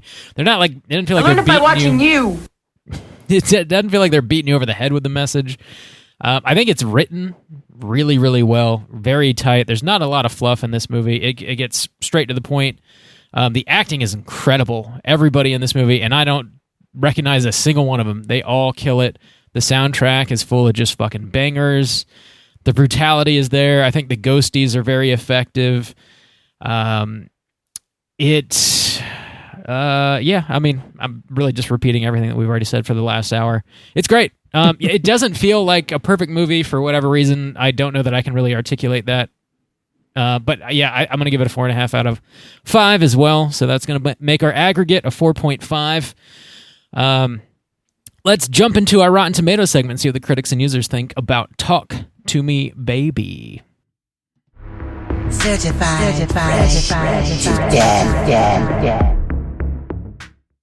All right, ladies and gents, this is the Rotten Tomatoes segment in which I'm going to have these two gentlemen guess within the best of their abilities what the aggregate positive score is on RottenTomatoes.com for Talk to Me. We're going to start with the critics and then move on to the users. So there are 188 critic reviews for this film. So the festival circuit did it well. Yeah. It's got just under 200 there. We could have been on there if we just had like 16 more. Could have been. Yeah. Review us so that we can dilute the pool, please. We need to dilute. We need it. Juice, I'm going to start with you. Down. What do you think the aggregate for that 188 critical reviews, what do you think that's going to end up being? I just heard just a lot of positives. I mean, I think the critics are probably going to be positive on this too. First time filmmakers, kind of DIY situation. A24 usually gives things a good boost. So I don't know, man. Do I go that high? Respond! 88. Whoa. I just couldn't quite hit the 90 mark for some reason. I don't know. This is high stakes. The skeets and heats are on the line. My reputation. Yeah. Wow. Sterling as it is. Bob, how about you? Where do you land on that? How do you differ? I'll take the 90. I'll do it. Let's get crazy. Oh, man. Let's get crazy. Well, fortune favors the bold. Bob's going to take this one. 95%. Ooh. Certified to shit. Certified What was to our- shit. What was ours? 4.5? Yeah. 4.5. we all give it? Okay. That's a 90. Yeah. Okay. Yeah, we were a little more. We were a little more tempered in our review. Yeah, 95%. That's a pretty damn good critical reception. Let's see if the audience agrees. There's over 250 verified ratings on our audience score. Bob, you're going to start with us this time. Where do you think those 250 ratings are going to put us? I think it's going to be pretty high still. I don't think it's going to be higher than 95 though. That sounds nuts. There's got to be some haters out there. There's just got to be. I'll do a 89. 89. Man, Yeah, Ooh, you guys are you're really painting yourselves over this one. Juice, okay, where are you going to go with this? Up, down, sideways? Where are you going? Where are you going? Yeah, I don't know. I feel like I'm like sticking with my kind of like slightly negative disposition towards it. So I'll take the under. I'll take the boys at 86. Whoa. 86. All right. Well, this time the sourpuss is going to take it. This is an 81%. Whoa. 81. Oh, okay. Well, that's a little closer than what I would It's a much suspect, larger but yeah. sample size. I think that's to be expected to some degree. Yeah. That's still good. Yeah. Still good. Yeah, it's pretty good. So yeah, that's the critical consensus reads as follows. With a gripping story and immersive practical effects, Talk to Me spins a terrifically creepy 21st century horror yarn built on classic foundations. I think that's pretty on the nose. Yeah, I think that's pretty it says practical effects, and I think that's like there weren't a whole lot of non-practical effects that I clocked in this. No, did you guys notice any? Like, I think there was clearly some digital effects, like enhancing smooth things, some stuff over and whatnot, but yeah, but man, they were mentioning in that there's that one thing I saw that if they did CGI, it was working with some practical effects. Yeah, which makes perfect sense. Which is how you should do it. Yeah, and I didn't clock it at all, which is not how some other movies have done it. So Randy, there's not any. He'll clock your ass. I will clock your ass. Yeah, there wasn't anything in particular where I would be like, that looked really wonky, or that just wasn't looking really wonky. Yeah, nothing looked egregious, stupid. or even like none of that. It was good. All right, now to round things off. Sorry, Australia, you so stupid. Stick to the YouTube. Jesus Christ. Can we sample that shit? Maybe. I'm gonna hop right into our as we always do, round things off with one or two of our negative reviews because sometimes they are funny. Let's see if we don't get offended instead of this one. Despite a magnetic performance by Wilde, it doesn't amount to much more than a genre exercise in gore and gimmicks. I don't know what to say to that. I find it very gimmicky. That's pretty. No. Yeah, that's pretty diminutive. And kind of gimmicky, diminutive, but I don't think so. Like, I mean, I get you could. So I wouldn't. Yeah, I mean, you could. I could say that I fart gold. That doesn't make it so. Oh, you do, brother. I believe it. Brown gold. I know. I shouldn't have used that example because I depends on how you spin it. You could sell that shit, you know. That's gold. I sure could sell that shit. So I mean, gimmicky in my mind would be things what they swayed away from, which would be the typical kind of. There's like no jump scares in this. Yeah.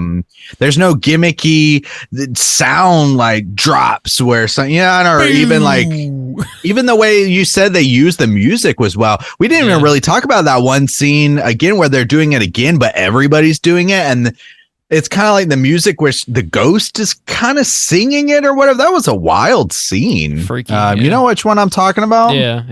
Yeah. That was really cool. All right. Let's read one more here. No. Yeah, gimmicky does not strike me like, and to the extent this movie is gimmicky, any horror movie is gimmicky. Just making a horror movie is a gimmick, sure. Yeah, clock 'em, Randy. Yeah. Thank you, buddy. Thanks. Gold. Let's read one more negative for the fun of it. Talk to Me puts kids and animals in danger without enough corresponding filmmaking finesse. What? I don't fucking know what this is saying. What? Does she think that people are hurt on the set of this film? Like, Yeah. I don't. If that's true, that's the first I'm fucking hearing of it. And I don't know what animals like. There was a dog and a kangaroo. There's a dog and a kangaroo. That dog was not in danger. I assure you of that. But the kangaroo. I mean, I don't know. Maybe she knows something we don't. But otherwise, this seems like completely out of nowhere to me. Maybe fucking weird. Does she mean in context of the movie? Because like it's a horror. That's a horror what, movie. I know, but it doesn't have filmmaking finesse. Not enough filmmaking finesse to depict animals and kids getting hurt. I guess. Stick to the I don't YouTube. I don't know, man. That You're seems so stupid. inane as fuck to me. I think we're gonna wrap our Rotten Tomatoes segment there so that we don't get our pitchforks I don't see out. anything about Talk to Me and like some kind of animal problem. So Yeah, I think It's it's got to be bullshit. What is this? yeah. this is like I don't know. If it has an animal in it, I feel like this person would have said the same thing about any film. Yeah. These boys drank too much Foster's. That's not what they drink in Australia, Bob. That's my That's not Foster's. stupid review This is a voice knife. now, I guess. Too many Foster's. Honestly, if you use that voice more, we might get those 16 reviews and be able to be on Rotten Tomatoes. I know. Thank God. Then I can. Those are the really- voices they need. If you really love us, if you cared about us at all, you know, Send us some money. Man, well, no, that is not what I'm saying. we're really getting a jump on the cult aspect of the podcast now. Mail juice That's your it for- 10% if you really love Mail juice your teeth. your teeth. God, don't do that. Send him your teeth. He loves them. He makes They little give him necklaces. power. And your toenails too. Then your teeth and toenails and your nut butter. What? Where is this coming? Your nut butter. Look, man, being in a cult isn't all rainbows and sunshine. I thought Sometimes we were you gotta gonna get some have guy's nut butter. I thought we were gonna have one respectable cast, but I just just can't get that the was. one. I'm not responsible for your mistakes and judgment. Instead, Randy's soliciting for people to mail their semen to you, is what he wants. Well, Okay, well, put it right there in the old envelope. that was it's just leaking out, and it's oh god. Any questions? Okay, we got some trivia. Let's do it. Oh shit! It's totally time for trivia. All right, boys. Yeah, there's some decent trivia I found. So the Philippou brothers, they have a YouTube channel we mentioned. It's called Racka Racka, RACKA ×2. And they've been doing that for, I think, about a decade. And they have attracted over 1.5 billion views. That's fucking nuts, man. Over 6 million subs. And they, for some reason... They said that they didn't monetize their channel until they hit 1 million subscribers because they thought it would be like more respectful or something like that. I don't know. Like, you got to pay your bills, man. Like, you know, monetize. Yeah, 1 million. We're not like that one bit. Send us your money and teeth. Yes. And sounds like they've been living with their mama. and send juice your nut butter. That's such a non-American way to do things. Right. The Philippous apparently turned down the chance to direct an unknown film in the DC universe. What? I don't know what movie that was, but also maybe DC's doing that bad that they're going to give one of their properties to people who've never made a film before. Dude, never made a feature film. Yeah, I mean, Jesus Christ! Stunt casting has reached the director's chair. That's all I can say. I guess. Damn. Just give it to fucking I don't know, Gary Busey. Let him give it to me, I guess. On the wall. Okay. Yeah, just let him do it. Anybody. Like, hey fella, you look like you love the Blue Beetle. You want to direct something? The Blue fucking Beetle. Sure. These boys, Randy, you brought up the Babadook. The Philippou brothers, they both worked on the set of Jennifer Kent's The Babadook in like small ways. One of them, I think, was like a driver. He like picked people up and drove them around and stuff. And the other one, I think, was an assistant or something. But it was like the first major motion picture that they actually worked on and got paid to work on. So they were there. That's rad as fuck, man. Yeah, it was shot in their hometown of Adelaide, which I didn't realize that. But yeah, so they know Jennifer Kent. Apparently, I'm sorry. Yeah, I just want to gush about that verse. I fucking love that. That explains so much to me. Is like why they. I don't know. You had to have learned some lessons just I'm being on that set, seeing how things operate, and then just watching the film after the fact and being like, yeah, this is how you fucking make a movie. They did. So isn't it like, one of the things they said about working with Jennifer Kent is they had been on productions beforehand, and they said it seemed like it was just a job for everybody. They were just there making movies, and then when they worked on the Babadook, they said it felt like it was the first film they were working on, because Jennifer was unrelenting in any way. Like she had her vision, and that's what it was going to be. Period. And it seems like they definitely took that lesson to heart, because if they were going to work with this other studio who wanted them to change the script, and they said take a hike, like, yeah. I mean, they learned from fucking Jennifer That's Kent. cool. Yeah, I still haven't seen her film The Nightingale. I need to do that. Dude, I need to watch it's that. fucked up. I know it's rough. I know. Yeah. Did she make something called How the Duke Stole Christmas? What? I'm sorry, what? Is it? I think she made something called How the Duke Stole Christmas, which is about the Babadook. Are you serious? Maybe it's like a bonus feature type of featurette. I deal. think so. Are you serious? I'll look more That could be into fun. it. I'm serious, Clark. Clark. Are you serious? Are you serious? I'll look more into it. Nice. The budget for this movie was $4.5 million. It had its world premiere at Sundance 2023. It was a midnight movie. After the premiere, it spurred a bidding war between Universal and A24. And, of course, A24 won. What else we got That's here? crazy. Did you see, I don't know, like the featurette we saw, I had video of them like getting the news. It was really cool. Oh, that is cool. Yeah, that is great. Yeah, it's like their manager, whoever it is, that's working on this, like tells them A24 just bought the film, and they of course freak out as you would. Like it's not for sale. Get the money back. It's just for me. They, I guess, are also in talks to potentially write and direct a Street Fighter movie.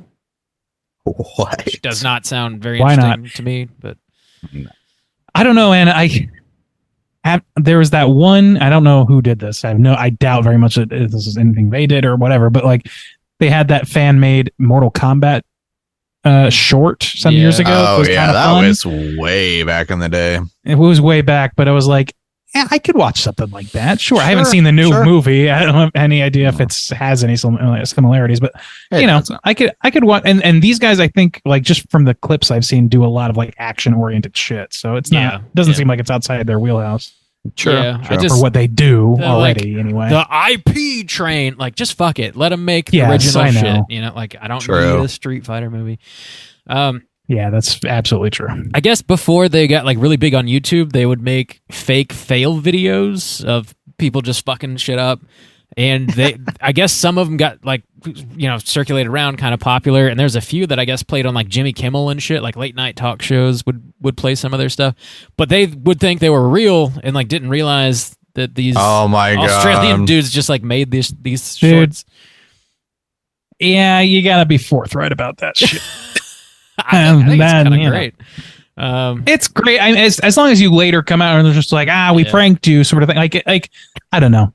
I don't know. It blows my mind that big productions like a Jimmy Kimmel show doesn't in any way though research the material they're gonna play. You should watch this documentary about the found footage festival founders who did this circuit of showing up on news, what is it, like morning shows across the US, like early morning shows, as like insane things. Like primarily the one that got them in trouble legally was one where they pretended to be a quote unquote strongman duo, and they went on there and it's like, this is how you can like exercise in your home and get strong and buff like us. They are not strong men, by the way. They are average sized to out of shape men, and they would like hold sticks and the other guy would chop it in half, and hold a stick and the guy would chop it in half. They would go on morning shows. Nobody would ask questions about it. And it would like, I don't know, like there's so little like that. And like they argued in court that that's what they were satirizing, is that they're not doing their due diligence.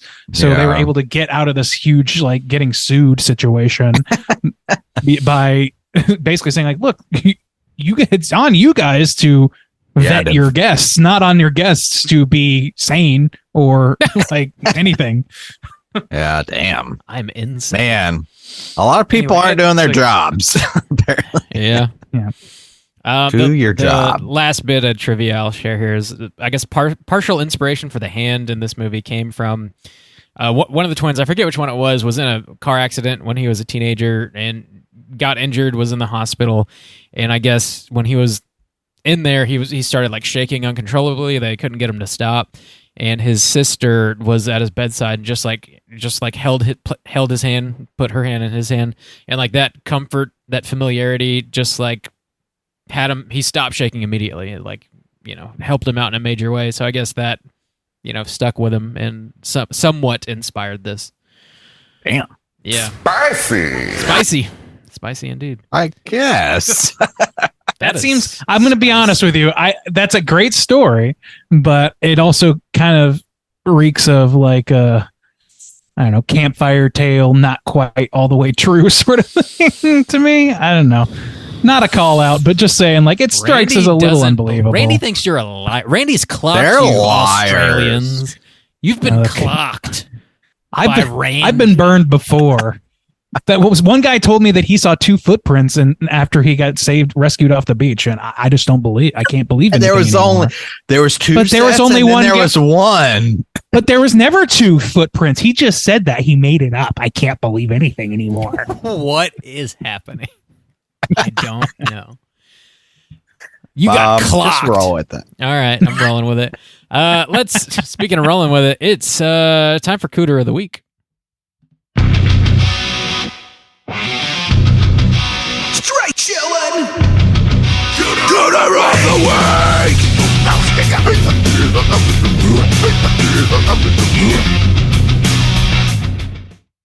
Juice, what is a cooter? Why do we hunt them? Oh, Cooter's a character type and a straight chillin' exclusive. Cooter is also known as a bogan in Australia. So there's that. Facts. A Cooter has to hit 3 of these 5 points to be considered a Cooter, but we want the Cooter with the most points. The 5 points of Cooterdom are sexual deviance, manipulation, smug arrogance, overall looking attire, and overall patheticness. Uh-oh, boys. Do we have a bogan this week? A Cooter bogan? The ghosties, I guess. The ghosties seem like a pretty solid wager. If you like Okay. round them all up and put them in a big, like, Put 'em in- like one, Put them into Sexual an old deviance. dude, sucking the Sucking shit out of those toes. toe sucking ghost. He had that whole That- fucking foot in her mouth, like Dude, I mean, we've all been there, but we've been there. when is our new band, the toe sucking ghosts, going on tour? with Gint Brisket. Get Brisket and the toe sucking ghosts. Oh my That's a show I would watch. dude. Dude, Um, I'd watch that There, shit out of I that. can't remember the name of the fucking band now. There is a Limp Bizkit cover band from Atlanta, and they're playing a show in town next month. Oh, And my I Lord. can't. It wasn't Gimp Brisket, but it was some sort of weird play on Limp Rigatooties? Bizkit. And I thought it was fucking hilarious that a band really existed like that. Gimp Brisket is the shit, though. That's the best. Yeah, one. that's the ultimate. Yeah, Of course. Um, If you ever get a chance to see Get Brisket, do not miss your shot. yeah. Greatest So- greatest live performance ever. Ever. So sexual deviance check, manipulation. Yes. Yeah. Yeah, heavily. So they're clearly manipulating the shit out of Mia, right? Oh yeah. Yes. Okay. Yes. So we got manipulation. Smug arrogance. I think don't there's know some. if we It's tough to. can- It kind of It's feels that tough. way sometimes when they're possessed. It feels very bold to make her kill somebody that she cares about just to Maybe- fucking do it twice. You know what? The old lady in the bed at the end where she say something like, "We've got him and we're Yeah, not going to she's let him like, go," "He's or something. ours. Yeah, he's Yeah. ours. So yeah, okay, that's smug. That's smug arrogance. Check. That's bogan material right there. Looking attire, I don't know. They're looking pretty clean. Looking pretty. Oh fresh. yeah, I mean, man, Not bloated and dead. somebody at all. went to Brooks Brothers, you know. No, yeah, they look like swamp things Check. and fucking electrocution victims and shit. They look fucked up. better, dead people. Yeah, Close that casket. God God damn. Dude, that is dark as shit. Sorry. Just insulting the day. You started That's it. fine, Man. I guess. That's Man. Maybe. I'm going to pay you $100 to fuck off. deal. I'll take that deal. Yeah. And the last one would be overall patheticness. I don't know. I mean, Not like a serious pathetic moment. Get your is own there? body, losers. Get your it's own one of those things where like body. the patheticness is a byproduct of all the other points to some Yeah. degree. Yeah. So like, I don't know. It's a tough one to pull, but I think we got more than enough to close the We book got on 'em. these guys. We got them. Is there if you wanted to anybody go else further- beside what's I keep forgetting this. Haley and Haley is that the Joss? character's Yeah, name? Haley. Yeah, Haley. Haley Yeah. and Joss, I think that they're the definitely combo like tag team. yeah, they're terrestrial cooters in my book, at least to start. So yeah, they some smugness certainly. Yeah, Certainly. smug for Fucking, sure. Yeah. manipulative. Manipulation, I think there's definitely some of that because they have peer like pressure. Yeah. yeah, peer pressure, all those sort of things. But also there's like there's I don't know if you guys heard this, but like when Mia is freaking out after having just seen Riley do all that shit that he did under the possession, she's like, there's kind of like in the background, sort of like faded Yeah. under her. They're like, what do? We gotta call cops. We gotta get our story straight. And they're like, yeah. absolutely like manipulating the situation as much as they can to Sure. stay out of any trouble. And just by sheer virtue of it being like filmed, and then people like I guess the police being able to see that nobody touched him, they just happened to get out. But just because they're bad at manipulating things doesn't mean that that's not on their minds. Honestly, too, So, that's yeah. like maybe a little bit, not necessarily a plot hole, but if I had a video and I'd just be like, I mean, you can look at this video. Yeah. Nobody did anything. You know, it's not like anybody's attacking this person. He's shaking hands with the porcelain hand. I mean, you know what I'm saying? So I don't know. That's a little No, bit you're of right. it. That never really comes to light about like we see them taking videos, but it never really matters. They never use them. I think because everybody assumes it's faked, and I guess the only people that would have taken that seriously at all would have been maybe the police, but we don't spend any time with them, and honestly don't think that would have helped the movie. So It wouldn't have helped the movie. No, it's just something that you're like, well, I mean, but I guess nobody's on the hook or anything. So yeah, it's not a plot hole that I'm particularly bothered by, and I can wave it away, I think. So yeah, we got those, and then smug, manipulation. What else we got? Looking at Tyre, they look fine. They look of their age. normal. What am I missing here? Sexual deviance. Sexual deviance. We don't see Not really. anything of that, really. No. And then overall patheticness. They kind of just bail and they get pretty freaked out easily. I think it's to like use your friends as a source of entertainment when you know that there could be like severe consequences to what you're doing. True. Yeah, it is. But and like take that allegory and put it next to put it next to alcohol or drugs or like, you know, doing backflips on the trampoline, and it loses the same level of punch. So Don't do anything, kids. Yeah, what the trick to in having your friends room and study. Read books. Man, Korea's really changed you, dog. Yeah, so I think No, I don't know. I think they're low level cooters because they're kids, but I think they're in they there. could grow out of it. We'll see. The patheticness of like involving a young child just because somebody said, "Yeah, go for it." Like, no, they have to no have no scruples. kind of like personal responsibility. Yeah. Absolutely none. Yeah. Yeah, I think we got Yeah. it. All right. We got them. Lock them up. Cool. All right. Let's skip what we've been watching this week. We're going a little long, and I don't think we have a whole lot to talk about. Anyways, Little long in the tooth. a little long in the tooth here. We're old as shit. Well, y'all are. We are old as shit. We do have a voicemail though, so let's jump into our hotline screams. Hotline Scream.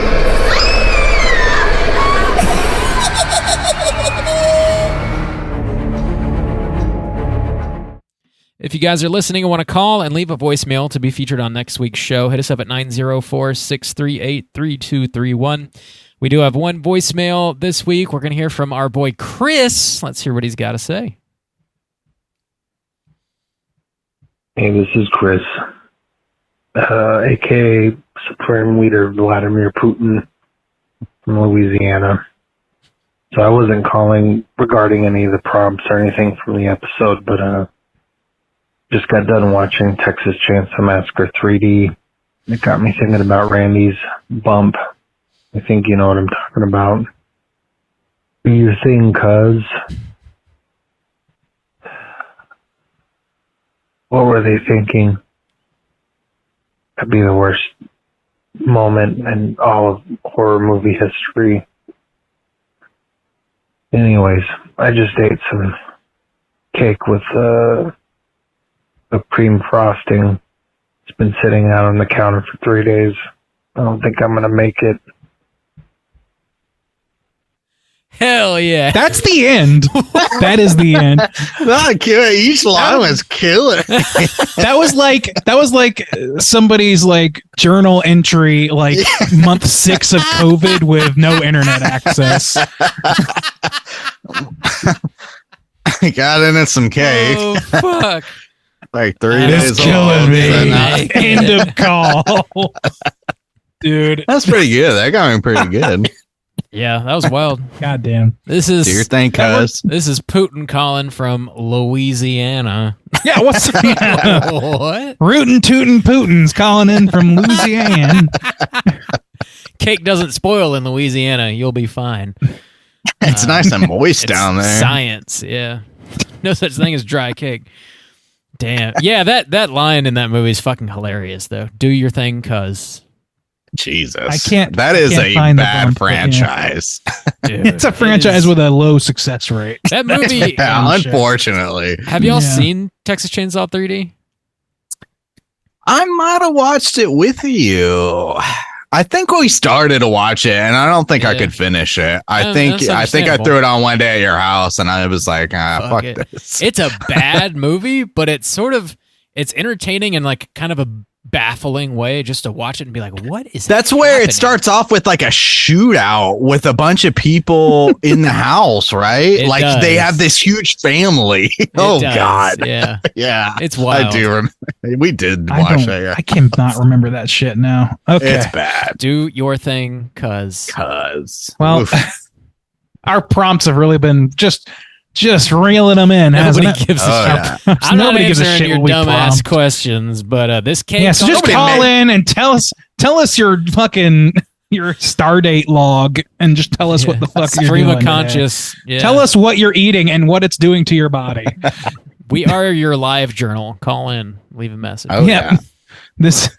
Nobody This is makes your it Twitter- to the end of this cast. You're kidding yourselves. Since Twitter's all fucked up now, you can come here and drop your information about your food intake and terrible lines from movies. We're Just the call new in. Twitter. We're the new Twitter. We're the new town square. Call in. Zeet us. Zeet at us. Goddamn. Oh. Yeah. Oh, God, no! Thanks for calling. Our post is going to be called Rigatoonie. Rigatoonie us. Tuning it up. Tuning it up. Man, I retuned that guy last week. It was rad, dude. Retune. Wow. Nonsense. All right. Thanks for we calling, got another Chris. voicemail, Bob? No, it's just the one. Okay. Just the one. Hopefully. I wanted to give an update, though. It's How the Duke Stole Christmas is a Christmas e-card from the Babadook, written and directed by Jennifer Kent. Wow. That's bizarre. Yeah. And it has a rating on IMDb somehow. That doesn't It does. I don't understand. I don't understand. What? Is every fucking e-card that my mom sent me that's got like a little bunny jumping on and sitting on a flower and then it's saying Happy Easter? Am I supposed to be rating those Yes. on IMDb? Yes. Shit. My letterboxd. Somebody Oh no, directed my that, Randy. letterboxd. Jennifer Kent yeah. directed that bunny, okay? That was a David Lynch joint. All right. Yeah. What are we watching next week, Bob? Thanks for calling, Yeah, Chris. what the fuck are we talking I hope about? the cake didn't murder your ass. Yeah. Next week, we're going to be talking about another new release. We're going to hit up a Disney joint, The Haunted Mansion. Ooh, Haunted Mansion. Ooh. You know what? We are more than halfway through the year now, and we're getting into some more. Before we get into some new stuff, maybe do you have halfway 2023 best of list or something, top 5, top 10. What you been digging this year? Maybe we missed something. Maybe there's some bangers out there that we haven't seen. I just had a panic moment where I thought you were asking the two of us. I was like, no. No. Like if anybody wants to call in and give us like their, halfway to top 10 or something. Halfway to top 10. Call in. Something like that. Let us know. Yeah. Let us know. What the bangers and mash of the year. Run them down. 904-638-3231, or you can call in and say, fuck your prompt. I ate this chicken wing off the ground and I'm probably going to shit my pants in an hour. I'm feeling great. Once I pooped in my pants in school and I just left it in all day. You just leave it all day. Tell us about one's going to notice. Pants pooping. It's what you do. It's the just only hide move. it. It's the only the harder you sit in it, the less. All you got to do is just be like, hey, what smells like shit? Who did that? Who pooped in their pants? Who pooped in my pants? Oh my God, there's poop. Who pooped it? Who put this here? Who smeared shit on the inside of my pants? On the inside of my pants and ass crack, somebody has smeared their own shit. Who did this to me?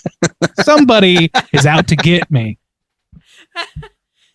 People always reaching their hands into my shorts and smearing shit all over my body. I'm trying to keep it going. I know it, man. I know it, man. Oh, God. I'm crying. I'm crying. Trying to end on a high note. Oh, Jesus. Call in with your shit in your pants stories and make me lose my damn mind. Dude, I want to hear the story. I know you do. Bob wants to hear the stories. I want to hear the stories. I want to hear them. Grow up, I got to hear them shit stories. Oh, fuck.